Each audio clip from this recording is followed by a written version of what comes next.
Magandang umaga, ngayon po ay araw ng Sabado, August 17, 2024. Update po muli tayo sa lagay ng panahon.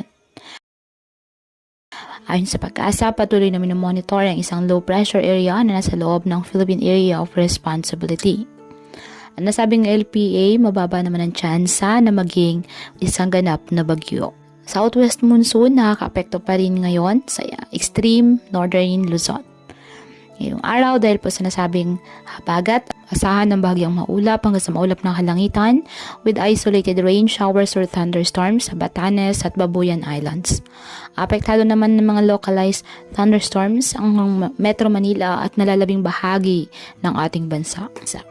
Kaya patuloy po natin na pinag-iingat ang ating mga kababayan sa banta po ng mga pagbaha at pagguho ng lupa, lalo na po kapag may malalakas na ulan, at ugaliin na magdala palagi ng payong o kahit anumang panangga sa ulan sa tuwing lalabas po ng ating mga tahanan.